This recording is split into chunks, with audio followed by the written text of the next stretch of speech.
Tribuners, dunia saat ini sedang tidak baik-baik saja. Perang Ukraina sudah memasuki tahun ketiga. Serbuan Israel ke jalur Gaza telah merenggut puluhan ribu nyawa penduduk Palestina.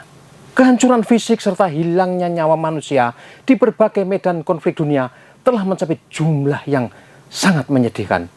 Perlawanan terus terjadi di Yaman, Suriah, Iran, Irak, dan banyak spot konflik lain di benua Asia maupun Afrika. Ketegangan politik di Laut Cina Selatan, Selat Taiwan, dan Semenanjung Korea tidak juga mereda. Tribuners, inilah Global Views, sudut pandang kita tentang ragam konflik internasional yang berdampak signifikan kepada kita semua. Benarkah Barat mulai kendor dukung Volodymyr Zelensky? Media terkemuka Prancis, Le Figaro menulis sejumlah kekuatan Barat kini mulai berpikir ulang atas sikap dan pendirian mereka mendukung perlawanan Ukraina.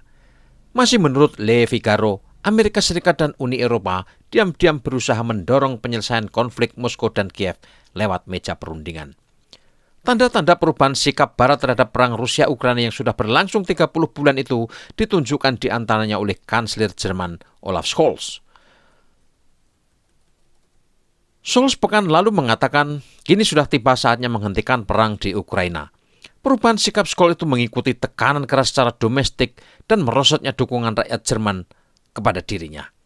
Sementara Presiden Joe Biden dan Perdana Menteri Inggris Keir Starmer baru saja bertemu dan memutuskan tak memberi izin Ukraina menggunakan rudal jarak jauh guna menyerang Rusia. Di Prancis, Presiden Emmanuel Macron semakin kehilangan inisiatif menyusul keputusan politiknya melawan arus pemenang pemilu terbaru. Macron menolak menunjuk Perdana Menteri yang diusulkan kelompok politik kiri yang memenangkan pemilihan beberapa waktu lalu. Kebijakan Macron ini melahirkan inisiatif impeachment atau pemaksulan yang bisa menjungkalkan Macron dari kursi presiden. Tanda-tanda menuju ke sana terlihat ketika Majelis Nasional Prancis berhasil melewati rintangan pemaksulan pertama mereka pekan ini. Apa yang sedang terjadi di Eropa? Benarkah perang Rusia-Ukraina akan segera berakhir di meja perundingan? Ataukah ini hanya taktik mengulur waktu dari kekuatan Barat pendukung Kiev? Kemunduran Kiev di garis depan pertempuran secara signifikan menyebabkan para pendukung Baratnya mengubah pendirian mereka, terutama tentang bagaimana konflik antara Rusia dan Ukraina harus diselesaikan. Ide negosiasi diam-diam dibahas di Amerika Serikat, Uni Eropa, dan bahkan di dalam Ukraina sendiri. Narasi bahwa putaran konferensi damai Ukraina terdekat akan mengundang Rusia mulai muncul, tapi masih dalam skema Ukraina atau yang dikenal sebagai Formula Zelensky. Ini gagasan yang sejak awal amat ditentang Moskow karena Rusia ingin melanjutkan negosiasi Istanbul yang disabot Inggris berdasarkan realitas terkini di lapangan. Situasi di garis depan perang memang menunjukkan kemunduran signifikan Ukraina. Pasukan Rusia perlahan tapi pasti semakin maju di Donbas mendekati kota strategis Pokrovsk. Realitas ini memberi persepsi Barat, Donbas, dan Crimea semakin jauh dari jangkauan militer Ukraina. Serangan pasukan Ukraina ke wilayah Kursk Rusia tadinya dirancang untuk memancing Rusia menarik kekuatannya dari Donbas dan mengalihkannya ke Kursk. Ternyata taktik itu gagal. Tujuan politik Ukraina mungkin berhasil, tetapi tidak berhasil menggoyahkan gerak maju pasukan Rusia di sektor Donbas. Ukraina menderita kerugian luar biasa besarnya. Sekurangnya 10.000 tentaranya tewas atau tertangkap di Kursk. Ratusan kendaraan tempur mulai tank hingga lapis baja bantuan Barat hancur lebur. Ukraina juga untuk pertama kalinya kehilangan jet tempur F-16 bantuan Denmark yang rontok bersamaan serangan balasan Rusia menyusul operasi lintas batas Kursk ini. Jatuhnya jet tempur modern F-16 itu memaksa Pentagon dan NATO mengevaluasi penggunaan armada udara itu mengingat bahaya teknis maupun politisnya ke depan. Pilot-pilot Ukraina dipandang belum menguasai pengoperasian jet tempur itu meski sudah dilatih secara intensif di Amerika, Denmark, dan Belanda. Jet-jet tempur itu kemungkinan akan diparkir saja di pangkalan udara Ukraina maupun di wilayah terdekat anggota NATO seperti Polandia. Rusia sejak lama memperingatkan kehadiran tank-tank tempur utama seperti M1 Abrams dari Amerika, Leopard dari Jerman, Challenger dari Inggris, AMX dari Prancis tidak akan mengubah apapun. Peralatan tempur canggih itu akan dijadikan target utama penghancuran dan tentu saja akan jadi rongsokan atau trofi perang bagi pasukan Rusia yang menemukannya.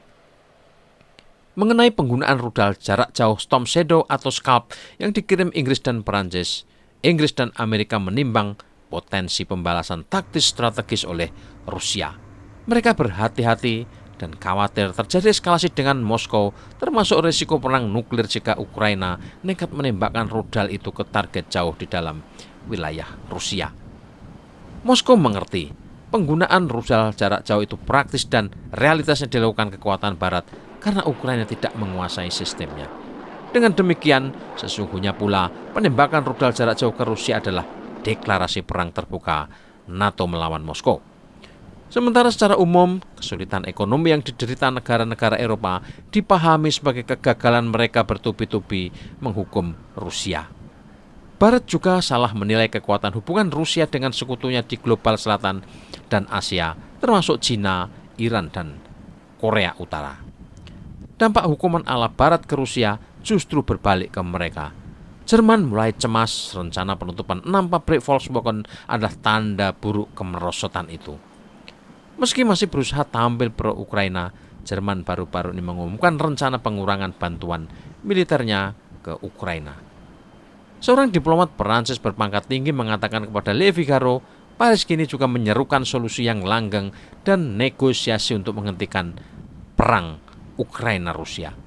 Meski begitu, Perancis berharap Ukraina tetap dalam posisi yang kuat untuk menegaskan hak dan keamanannya terhadap Rusia. Ada dua opsi yang bisa ditimbang. Negosiasi dengan posisi Ukraina memperoleh kemenangan teritorial yang dengan begitu harus merebut kembali Donbas dan Crimea. Ini sesuatu yang rasanya sekarang sangat mustahil diwujudkan. Atau kemenangan politis dalam arti Ukraina melepas wilayah-wilayah yang telah direbut Rusia, tetapi Ukraina bebas bergabung blok barat di Uni Eropa serta NATO.